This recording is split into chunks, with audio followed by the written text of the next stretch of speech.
संजय ने कहा, विदुर जी, महाराज धृतराष्ट्र के आंसू नहीं बंद हो रहे, वो आपका स्मरण करके रो रहे हैं, आप जल्दी चलिए और उनको जीवन दान दीजिए। युधिष्ठिर जी ने विदुर जी से कहा, अब आप तुरंत जाइए और बड़े पिताश्री को सुख पहुंचाइए और उनको ऐसा उपदेश कीजिए जिससे सब भाई हमारे सुरक्षित रहे, अर्थात कौरव भी सुरक्षित रहे। युधिष्ठिर जी की प्रेरणा से धृतराष्ट्र के पास विदुर जी शीघ्रगामी रथ के द्वारा आए। धृतराष्ट्र जी हृदय से लगा के रोए, विदुर जी मुझे क्षमा कर दो। धृतराष्ट्र ने कहा, विदुर जी तुम मेरे भाई हो, इस भाव से मैं क्षमा मांगता हूं, वैसे तो क्षमा लायक नहीं आपको ऐसे कठोर शब्द बोले। विदुर जी तुम निष्पाप हो और मैंने तुम्हारे साथ ऐसा बर्ताव किया, बार बार कहता हूं क्षमा करो। विदुर जी ने कहा, महाराज ऐसा कह करके मुझे लज्जित मत करो, मैं तो आपका दास हूं, चाहे जितनी बार डांटो आपकी आज्ञा में ही रहूंगा। आपने कहा निकल जाओ तो निकल गए, आपने बुलाया तो हम आ गए। विदुर जी और धृतराष्ट्र जी आपस में जो मन में क्लेश था उसको मिटाया। विदुर जी आ गए हैं, धृतराष्ट्र जी को बड़ा सुख मिला, पर दुर्योधन जल गया। ये आ गया पांडवों का पक्ष लेने वाला। फिर विदुर हमने तो समझा था निकल गया, तो कांटा निकला। शकुनी, कर्ण और दुशासन और भाई मिलकर के संगोष्ठी की कि विदुर जी, भीष्म जी, ये दो ऐसे हैं जो कभी हमारी बात सफल नहीं होने देंगे। तो एक तो टूट गए थे तो समझा चलो ठीक निकल गए, लेकिन फिर बुला लिए गए। क्या होना चाहिए? पिताजी का ये पक्षधर मंत्री विदुर वापस आ गया। अब ये पांडवों का अंदर से बहुत सुहृद और प्यार करता है। हमें लगता है पिताजी को फिर समझाना चाहिए कि इसको फिर निकाल दो। कर्ण ने कहा ऐसा नहीं हो सकता, धृतराष्ट्र जी अब दोबारा ऐसा नहीं बोल सकते। तो बोले क्या किया जा सकता है? अगर विदुर जी रहे तो पांडवों की हित की बात कहते रहेंगे, और अगर पांडव वापस आ गए तो हम अपने पिता के सामने जहर खा करके आत्महत्या कर लेंगे, दुर्योधन ने कहा। शकुनी बोला, राजन तुम क्या नादान बच्चों जैसी बात करते हो, जानते नहीं पांडव सत्य प्रतिज्ञा, अगर उन्होंने प्रतिज्ञा कर ली 12 वर्ष का वनवास, 1 वर्ष का अज्ञातवास, तो अब किसी की भी आज्ञा ना होने पर वो अपनी प्रतिज्ञा को नहीं तोड़ सकते। ये मुझे विश्वास, अधर्मियों को भी विश्वास है युधिष्ठिर पर। अपनी सुंदर आंखों से रोष प्रकट करते हुए कर्ण ने कहा, दुशासन, शकुनी और दुर्योधन, मेरा मत यह है कि हमारी पूरी सेना और हम चले वहीं उनको मार डालें, पांडवों को। इससे सब झंझट खत्म हो जाएगा। जंगल में है वो, तो मेरी राय है कि कवच पहनो और अभी अस्त्र शस्त्र लो, अभी चलते पांडवों का नाश कर देते हैं। जब वो मर जाएंगे तब कोई समस्या ही नहीं रह जाएगी। जब तक वो जीवित हैं तो क्लेश पर क्लेश मिलता रहेगा। कर्ण की बात सुनकर के दुर्योधन, दुशासन फूल गए। हाँ, ये सलाह बहुत अच्छी है। और वो पूरी तैयारी के साथ वन को जाने लगे तो भगवान व्यासदेव जी प्रकट हो गए। और श्री कृष्ण द्वैपायन व्यासदेव जी लोक पूजित हैं।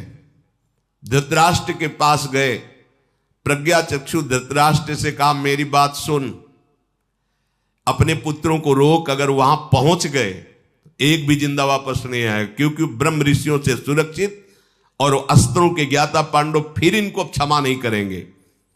तुम भी हमारे पुत्र हो और पांडु भी हमारे पुत्र, तो पांडव भी हमारे हुए। ये छल पूर्वक तुमने जो जुए में हराया है, बस इतना समझ लो कि मैं तुम्हें शाप नहीं दे रहा पुत्र होने के कारण। 13 वर्ष तक वो अपनी प्रतिज्ञा में रहेंगे। किसी भी तरह का उनको विक्षेप मत डालिए, अपने पुत्रों को रोकिए। ये पापात्मा तुम्हारा दुष्ट पुत्र पांडवों का वध करने के लिए जा रहा है।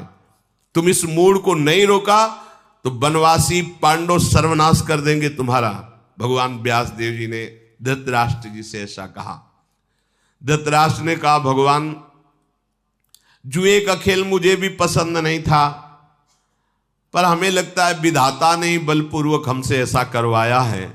क्षमा कीजिए। ना भीष्म जी चाहते थे, ना द्रोण जी चाहते थे, ना विदुर जी चाहते थे, और मैं भी नहीं चाहता था कि जुआ हो। तो हुआ किसकी? तुम्हारी आज्ञा से तो हुआ है, पर वो मुझे भी अच्छा नहीं लगा ये जुआ में ऐसा खेल, पर युधिष्ठिर की भी रुचि थी, इसलिए जुआ हो गया। भगवान, मैं ये जानता हूं कि दुर्योधन बड़ा दुष्ट है, पर हमें इतना पुत्र से प्यार है कि सबकी बातें मुझे कड़वी लगती है, मैं उसको त्याग नहीं सकता।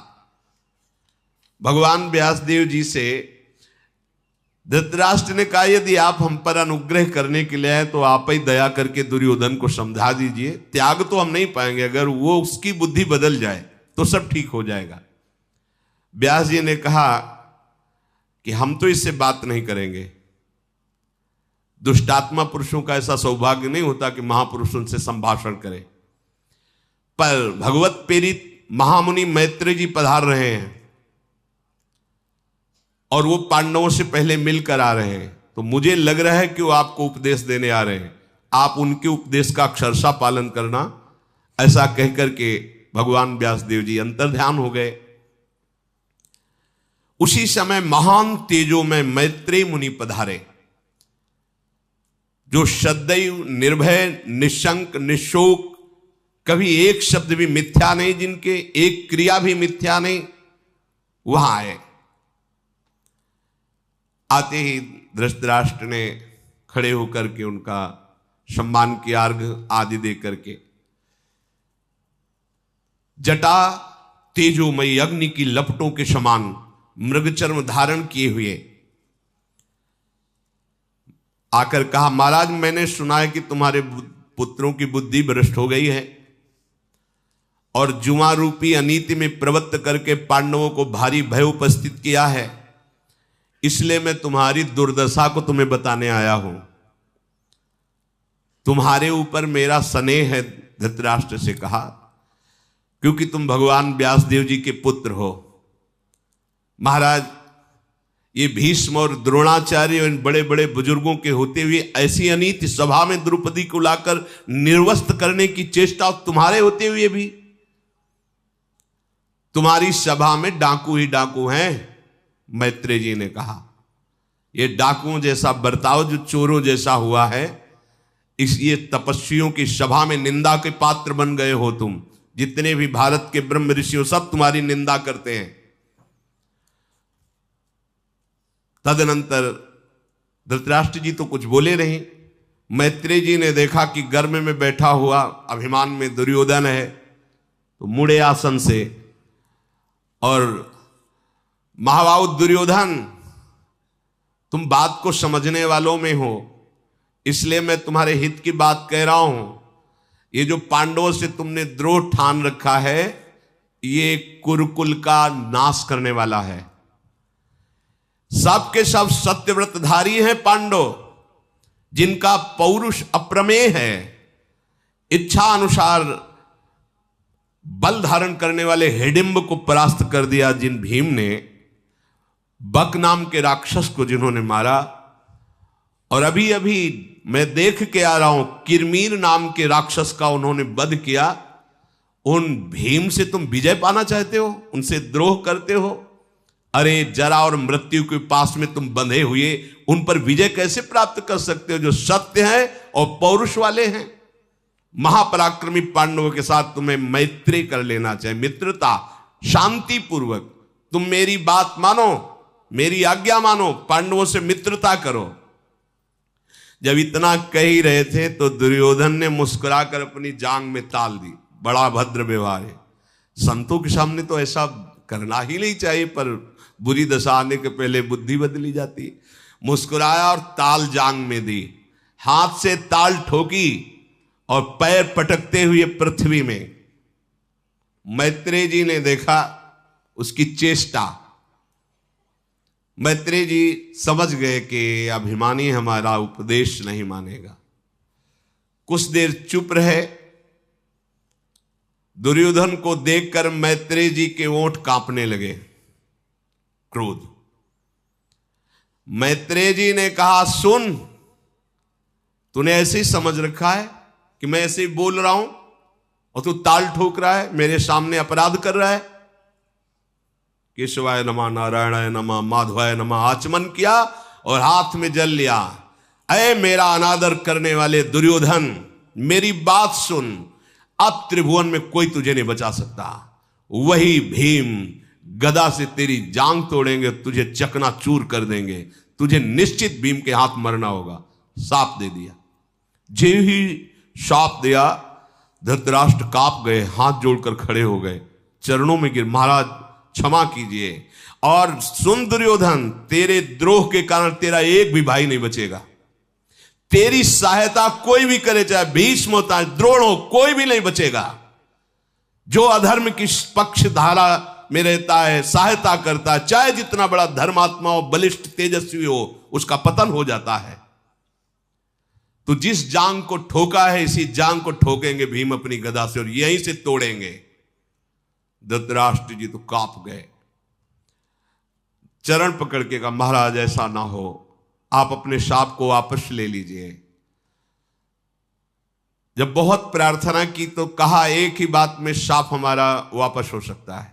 जाए युधिष्ठिर के पैर पकड़े और कह दे क्षमा हो, और वापस उनको मना के लावे, और ये कर नहीं सकता। धृतराष्ट्र ने बहुत प्रार्थना की, तब मैत्री जी ने कहा ये जाए और युधिष्ठिर के पैर पकड़े, उनसे क्षमा मांगे और पुनः पूरा राज्य वापस करे, और सदैव मैत्री रखे, तो मेरा शाप लागू नहीं होगा। नहीं, भीमसेन का बल इसको नष्ट कर देगा। मैत्री जी की बात सुनकर के धृतराष्ट्र ने कहा, महाराज अभी आपने कहा किरमीर नामक देती, तो मैंने नहीं सुना, कब वध किया? तो कहा मेरे पास समय नहीं बताने का। विदुर जी भी गए थे, उन्होंने भी देखा था, वो तुम्हें बता देंगे। ऐसा कह करके मैत्री जी अंतर्ध्यान हो गए। धृतराष्ट्र को कि कितना बड़ा भीम बलवान है, विदुर जी को बुलाया और बोला कि तुमने देखा है कैसा किरमीर राक्षस था, भीम ने क्यों मारा, कैसे मारा? विदुर जी ने कहा, आपकी मानव शक्ति से अतीत बलशाली भीम हैं, भयानक कर्म करने वाले वायु देवता के पुत्र हैं, जैसे वायुपुत्र हनुमान जी। विदुर जी ने कहा कि जिसे तुमने जुए में पराजित किया है, वो आग लिए टहल रहा है भीम। एक रात की बात तुम्हें बताता हूं, जब मैं यहां से गया तो भयंकर कर्म करने वाला, इच्छा अनुसार रूप धारण करने वाला और नरभक्षी राक्षस किरमीर, वो उसकी आंखें इतनी मसाल जैसी चमक रही थी कि सामने प्रकाश हो रहा था। जब ये पांडवजन ऋषियों के साथ जा रहे थे तो आगे भुजाएं फैलाकर खड़ा हो गया और कहा, इनमें से भीम कौन है? क्योंकि मेरे भाई बक को मारा, वो एक चक्रा नगरी में वो जो खीर पुआ खा के जिसे मारा था, इसका भाई था। आज तक हमने अपने भाई को जलांजलि नहीं दी, इसके खून से देंगे। और मेरा बहुत प्रिय मित्र था हिडिंब, उसको भी मारा, उसकी बहन से ब्याह कर लिया। कौन है इसमें से? भीम कौन है? भीम ने कहा, परिचय जानना चाहते हो? मैं हूं, अये क्रूर राक्षस, जहां तेरा मित्र गया तेरा भाई गया है, तुझे जलांजलि या रक्तांजलि देने की जरूरत नहीं है, मैं तेरे को वहीं पहुंचा देता हूं। उस राक्षस ने माया प्रकट की, बड़े बड़े पाषाण बरसने लगे, अग्नि बरसने लगी। धौम्याचार्य जी ने अग्नि निवारण, पाषाण निवारण, दिव्य मंत्रों का उच्चारण किया तो उसकी माया नष्ट हो गई। युधिष्ठिर बोले कि भाई तुम क्यों मरना चाहते हो?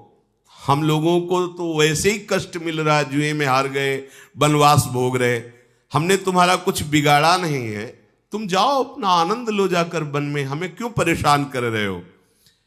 उसने कहा कि मैं रात दिन इसी बात में जलता था कि कभी भीमसेन हमारे सामने पड़े, कब मिले, कैसे मिले, तो मैं बदला निकालूं अपने भाई का, अपने मित्र का।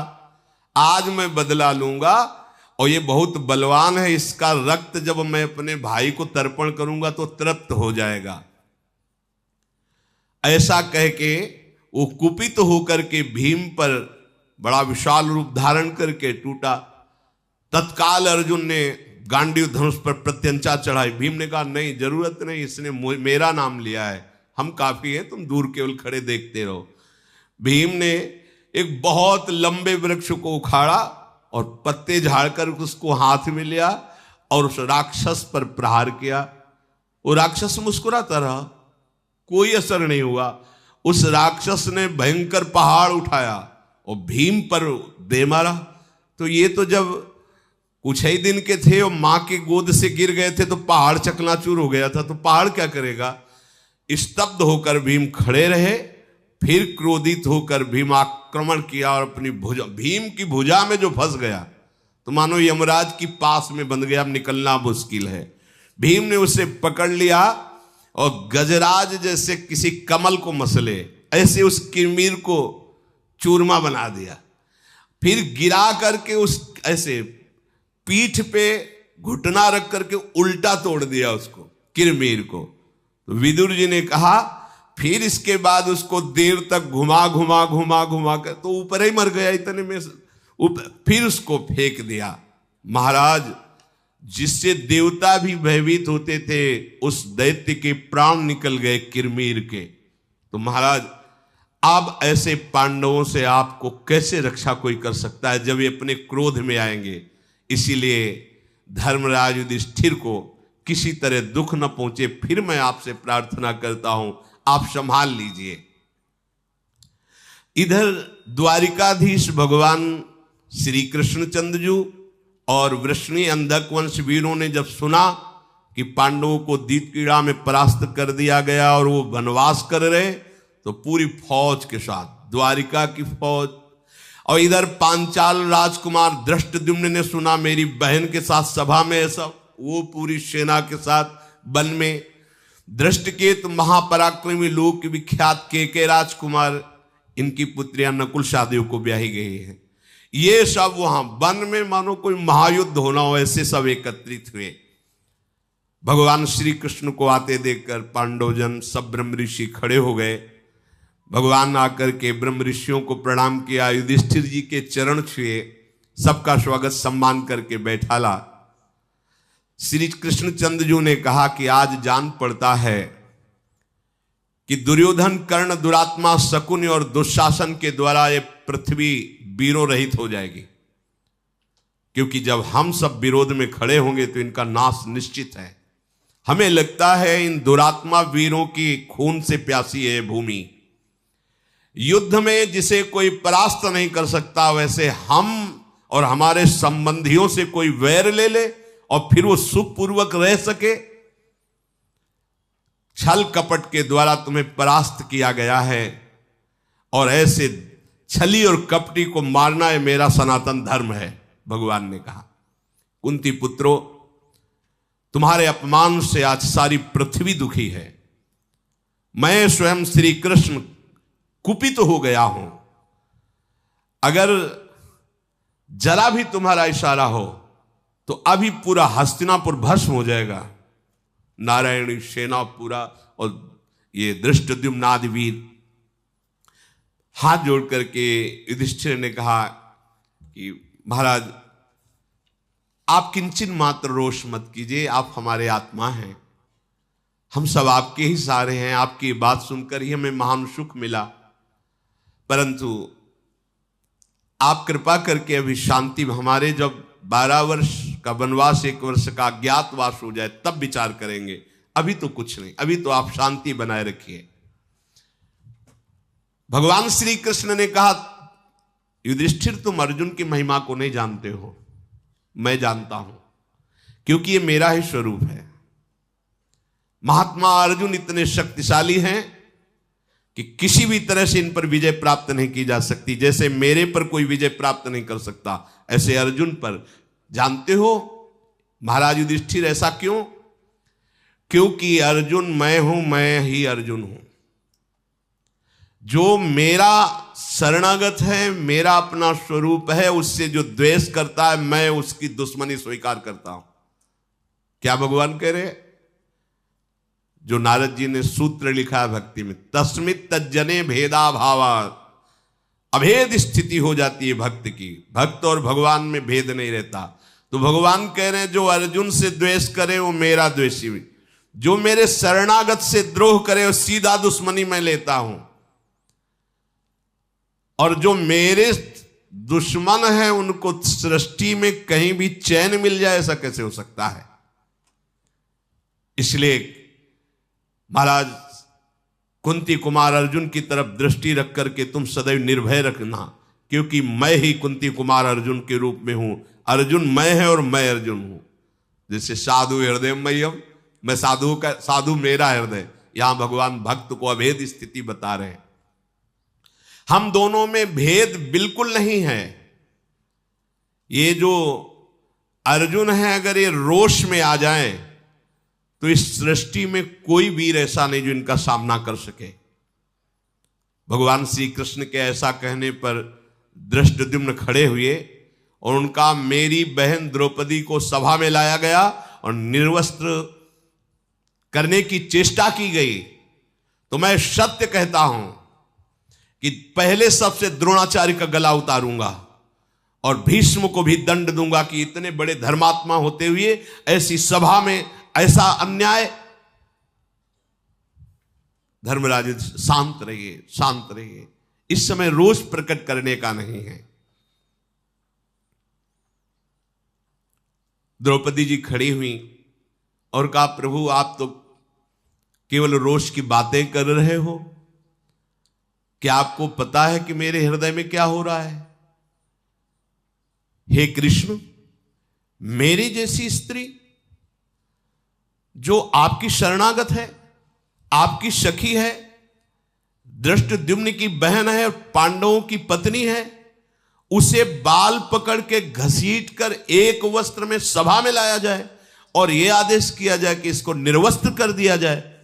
और ये पांडव जन सब कह रहे चुप रहिए, मेरे हृदय में क्या हो रहा है आपको पता है? मधुसूदन, पांडवों, पांचालों और वृष्टिवंशी वीरों से संबंध रखने वाली मुझको गलत शब्द बोला गया सभा में। कर्ण ने गलत शब्द बोला था। अब मुझे दासी कहा गया, बलपूर्वक मुझे घसीटा गया। हे श्री कृष्ण, 4 कारण हैं जिनसे मेरी बात आपको पूरी करनी ही होगी। पहला कारण, मैं आपके संबंध में हूं। दूसरा कारण, मैं आपकी शरणागत हूं। तीसरा कारण, मैं कोई स्त्री से प्रकट हुई नहीं हूं, मैं अग्नि से प्रकट हुई हूं, गौरवशालिनी हूं। और चौथा, ऐसे समर्थ पति और मेरी ये दुर्दशा, इसलिए बाल को दिखाते हुए कहा, तब तक बाल नहीं बांधूंगी जब तक आप इन दुष्टों के खून से मेरे बाल को गीला नहीं करोगे। ये मेरी प्रतिज्ञा है कि दुशासन, इन कौरवों के रक्त से मेरे जब बाल भींजेंगे तभी मैं अपने केस धारण करूंगी, नहीं हर समय इनको खुला रखकर आपको दिखाऊंगी कि बाल इस कारण खुले हैं। भगवान श्री कृष्ण ने कहा, द्रौपदी, जिस पर मेरा शरणागत क्रुद्ध हो जाता है और चाहे जितनी सिद्धियां पास में रख ले, उसको कोई नहीं बचा सकता है। ध्यान से सुनो, जो अपराध भक्त कर करई, राम रोष पावक सुझरई। तुम निश्चित समझिए, मेरे बल विक्रम से जो तुम चाह रहे हो वही होगा। तुम कुछ समय बाद देखोगे, जब तुम्हारा वनवास पूरा हो जाएगा, कि जितने दुष्टों ने दुष्टता की है, ये सब रक्त रंजित होकर भूमि पर तड़पते हुए दिखाई देंगे। प्रतिज्ञा करता हूं, कृष्णे, चाहे आसमान फट जाए, हिमालय विदीर्ण हो जाए, पृथ्वी के टुकड़े टुकड़े हो जाए, समुद्र सूख जाए, पर मेरी बात कभी मिथ्या नहीं होती। जो मेरे शरणागत को जैसा कष्ट देता है, वैसे ही उसका मैं विनाश करता हूं। वैसे ही भगवान सच्चिदानंद में है। सुंदर नेत्र वाली द्रौपदी, मत रो, एक दिन देखना उन लोगों की स्त्रियां कैसे चिल्ला चिल्ला के रोती हैं। मैं जो कह रहा हूं सत्य होगा, उनका विनाश निश्चित होगा। भगवान श्री कृष्ण ने कहा, ये 4 जिसके जीवन में, उसका विनाश निश्चित हो जाता है। ये 4 बातें जिसके जीवन में है, उसका विनाश निश्चित हो जाता है। जो दूसरे की स्त्रियों से भोग करता है, और जो मदिरा पान करता है, जो जुआ खेलता है, और जो दूसरे जीवों का मांस खाता है, इन 4 का विनाश निश्चित है। स्त्रियोक्षा मृगया पान में तत् काम समुत्थितम दुखम चतुष्टयम प्रोक्तम ये नरो भ्रश्यते श्रिया। फिर ध्यान से सुन लो, ये खिलवाड़ मत समझो, मनोरंजन मत समझो। गृहस्थ धर्म में जो ब्याह होता है तो एक पत्नी, बस वही तुम्हारे संतान उत्पत्ति रूपी पूजा के लिए विधान किया गया है। ये जो परिस्त्री गमन है ये विनाश का कारण है। आप कितने सामर्थ्यशाली हैं पता नहीं, पर हम सामर्थ्यशालियों की बात बताते हैं जिन्होंने ऐसा करने की चेष्टा की उनका सर्वनाश हो गया। स्त्री शरीर में केवल काम भाव आपको अपनी पत्नी से, अगर किसी दूसरी स्त्री से किया तो आपके सुकृत नष्ट हो जाएंगे। आपके साथ ऐसी दरिद्रतामयी, ऐसी विपत्तिमयी लीलाएं प्रारंभ होगी कि आगे चलकर आपका सर्वनाश हो जाएगा। व्यभिचारी बहुत दुर्गति को प्राप्त होता है। एक पत्नी व्रत का शास्त्र ने आदेश किया है, या जो राजा लोग हुए हैं उन्होंने वर्ण किया, धर्म संज्ञक वर्ण किया है। लेकिन जो दूसरे की पत्नी के साथ व्यभिचार या दूसरे पति के साथ, बहुत सावधान। पति वंचक परपति रति करई, रौरव नरक कल्प सत परई। ये इसे मनोरंजन मत माना जाए, इसे खिलवाड़ मत माना जाए, इसे बहुत बड़ी उपलब्धि मत माना जाए कि दूसरे की बहन बेटियों को हम अपने भाव से फंसा कर गंदे आचरण। दुर्गति पक्की, व्यभिचारी की कभी शुभ गति नहीं होती। और जो द्वित कीड़ा कर, जुआ खेलने वाला, और जो दूसरों का मांस खाने वाला और शराब पीने वाला, ये 4 प्रकार के जो वृत्ति धारण कर लेता है उसका सर्वनाश निश्चित है। इसलिए तुम द्रौपदी इन निंदनीय जनों के विषय में अब चिंता मत करो, ये अपने कर्म के द्वारा ही मारे गए हैं। भगवान श्री कृष्ण ने विविध प्रकार से उनको समझा करके और महाराज युधिष्ठिर से आज्ञा ली। साथ में सुभद्रा जी, अभिमन्यु जी, उनको साथ लेकर के भगवान श्री कृष्ण द्वारिका गए। और धृष्टद्युम्न ने द्रौपदी के 5 पुत्रों को साथ लेकर पांचाल देश में गए। और जो नकुल की भार्या तो धृष्टकेतु जी, उसको ले गए। जो जिनके परिवार के थे वो सब सुव्यवस्थित, क्योंकि अभी ये पांडवजन वनवास में हैं,